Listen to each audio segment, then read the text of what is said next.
right, we all got our title down. Okay.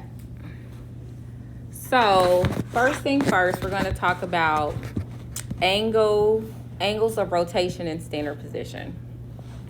Whenever you start your rotation, this is your initial side. So we always start here. And that's called my initial ray, or my initial side. And depending on the way we rotate, that determines if it is a positive or a negative angle. So let me ask you this. How many degrees are in a circle? 360 degrees. So what that means is that my initial side is 0 degrees.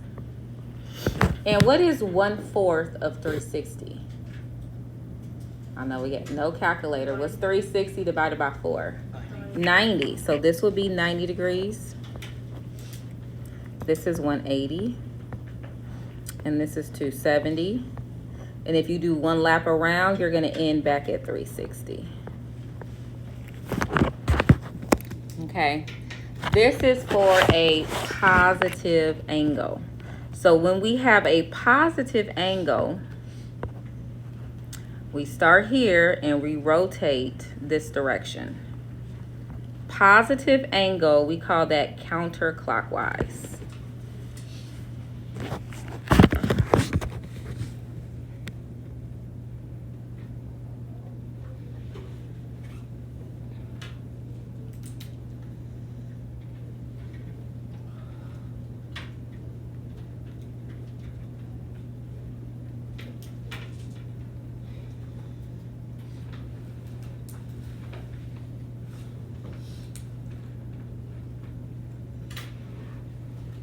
All right, so now let's talk about a negative angle.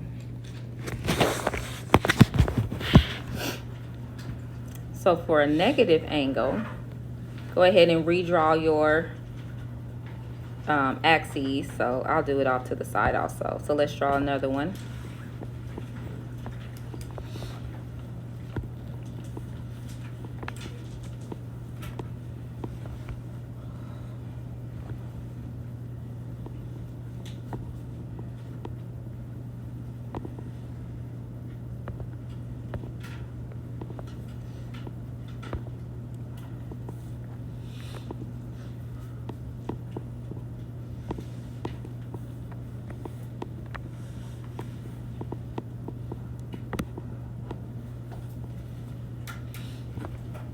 So when it's a negative angle, we still have our initial side, which is here. This is still my initial side. But if it's a negative angle, I'm going to rotate clockwise. So for a negative angle, this is still 0 degrees. This would be negative 90, negative 180, negative 270, back to negative 360. And the rotation that I'm going this time is I'm going this way now. So I'm rotating clockwise. So for a positive angle, I'm rotating counterclockwise, and for a negative angle, I'm rotating clockwise. So the one at the top is counterclockwise? Yes. Because it's opposite of the way, and you know, honestly, that's kind of like a mute thing because most of you all don't read an analog clock anymore. So truly, you don't understand probably what clockwise means because, I mean, I'm old. So I grew up reading that clock. So I know clockwise versus counterclockwise. But just know that counterclockwise, you're going to rotate, the arm goes down.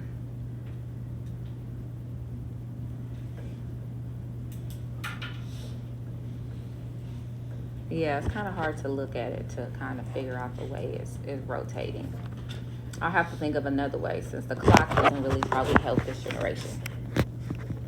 All right, the other thing I want to talk about is your quadrant numbers. So it doesn't matter which way you rotate, your quadrant numbers does not change. This is always quadrant 1, quadrant 2, quadrant 3, and quadrant 4. So this is still quadrant 1, quadrant 2, quadrant 3, and quadrant 4. And I just mentioned that because I'm not really sure. I can't remember. I need to go back and look at that homework on Canvas in the test. But I believe you're also asked what quadrant it falls in. So what we're going to do is just practice graphing some angles. So nothing too crazy on our first day. Nothing too detailed. So take a minute and copy down these 3, and we're going to graph them. So we're going to graph a 60-degree angle, a 250-degree angle, and a negative 100-degree angle. So I'll give you a minute to copy that down, and then we'll graph them.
So the first thing I'm going to do, if it's 60 degrees and it's positive, is I like to label my angles within degrees going around my circle.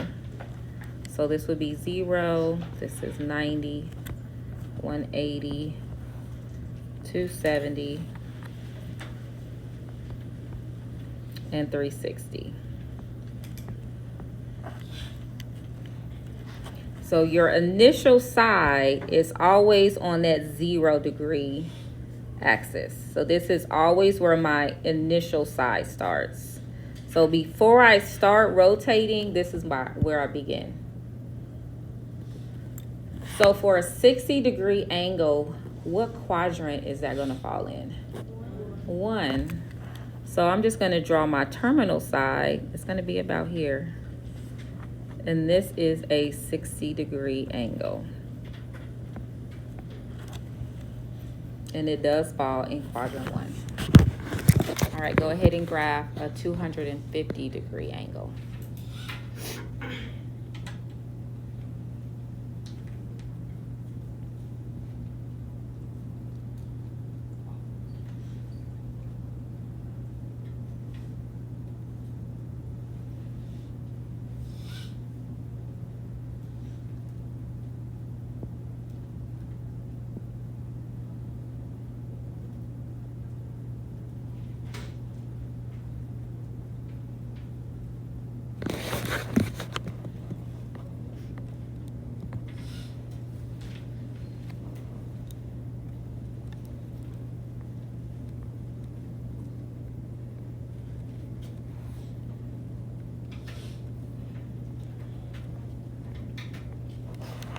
So again, that's still the same. We have 0, 90, 180, 270, 360. So this is always going to be my initial side. You always start here. And I'm rotating opposite of the clock. So it's going to start here. I'm going to keep rotating, and I'm going to land somewhere in quadrant 3. So 250 degrees is in between 180 and 270. So I'm going to draw it about here. This is my angle.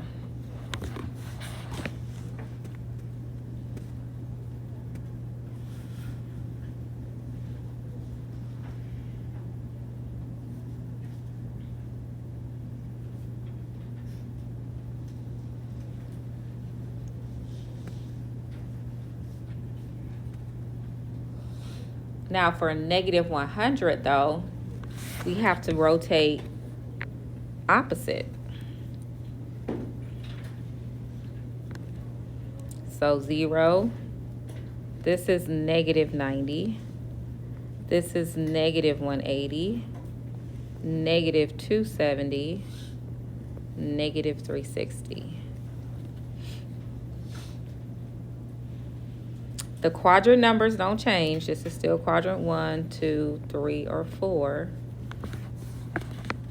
So what quadrant do you think a negative 100 degree angle is going to fall? What quadrant? 3. Yep. So you still have your initial side right here, but I'm rotating and it's going to stop at about here. This is that angle. That's a negative 100 degree angle. So I want to give you a couple more. So again, it's because I'm starting here and I'm rotating just a little bit past negative 90, and this is my terminal side. So where I end is my terminal side. So this is my terminal side right here. Wherever it ends, we call that the terminal side. This is the terminal. So your start is always your initial. And where you stop rotating is your terminal. So my terminal side stops right here. So we started here. We go past negative 90. We stopped here at negative 100. This is my terminal side. And this is my angle, negative 100. So I want to give you 3 angles that I want you to try to do on your own.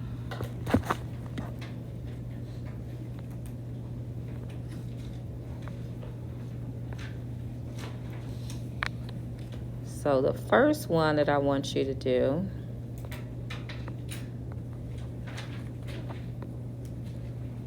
go ahead and take these away. All right, so I want you to graph a negative 160 and a positive 160. Graph those two. And then I also want you to graph a negative 310 degree. So go ahead and graph those 3.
see how we did. So what quadrant did negative 160 fall in? Who says 3? Who says 2? 3, good job. So negative 190. So again, this is quadrant 1, 2, 3, and 4. So this would be 0 degrees, negative 90, and negative 180. So negative 160, we start here. That's my initial. And it's gonna rotate to about here. And the distance between, you have to know that that's my angle. So your angle wouldn't go this way. Okay, that's not the angle. My angle here is rotating clockwise, and that would be my angle. What about positive 160? Where does that fall? Quadrant 2.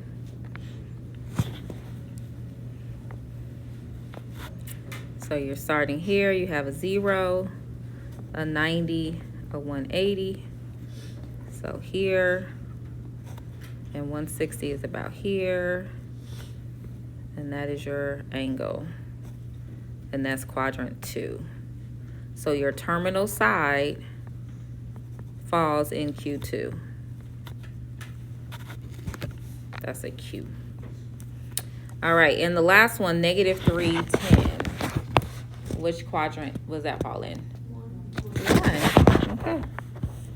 So we have 0 degrees, negative 90, negative 180, negative 270, and negative 360. So you're gonna start here,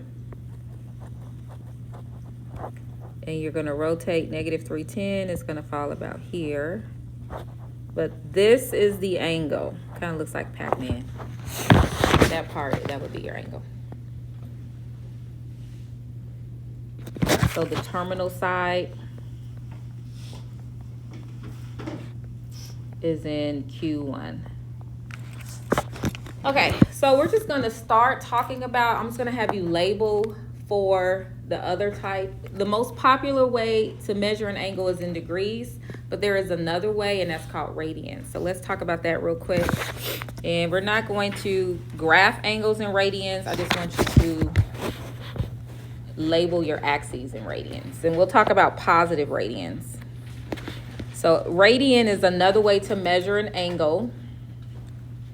There's 2 different ways. You have degrees and radians.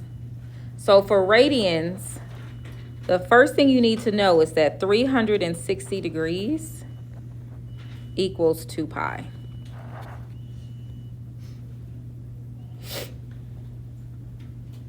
So what is half? If you were to divide both of these by 2, what would be another conversion? So what's half of 360? 180. And what do you think half of 2 pi would be? Just pi. This is the conversion that we normally use, is 180 equals pi. So we're going to use that to label where our angles would fall. So let's first put it on there in degrees.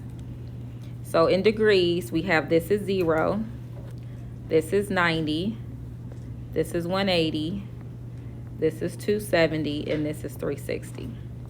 So I'm going to go around it again in a different color and measure it in radians.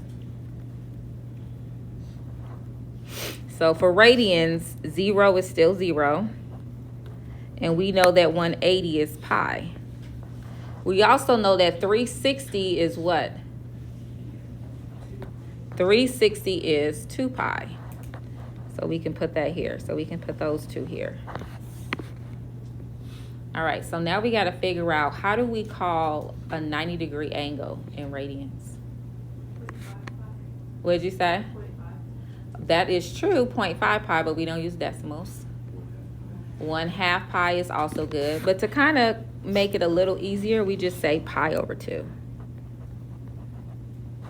So 90 degrees is the same as 1/2 pi, or pi over 2. All right, what about 270? What did you say? not 3/4. What'd you say? 1 1/2, but let's write that as a mixed fraction. So instead of 1 1/2, not a mixed fraction, sorry, an improper fraction. Instead of 1 1/2, how would I write 1 1/2 as an improper fraction? 3/2. So this would be 3 pi over 2. So these are your angle measures in radians. Okay, so basically you're just counting by a half. So you're starting off at 0 and counting by 1/2. So the numerator is going up 1. So this is 0 over 2. This is 1 over 2. This is 2 over 2. This is 3 over 2. And 2 pi is the same thing as 4 over 2. All right, so we'll end there, and tomorrow we'll pick up on graphing in radians.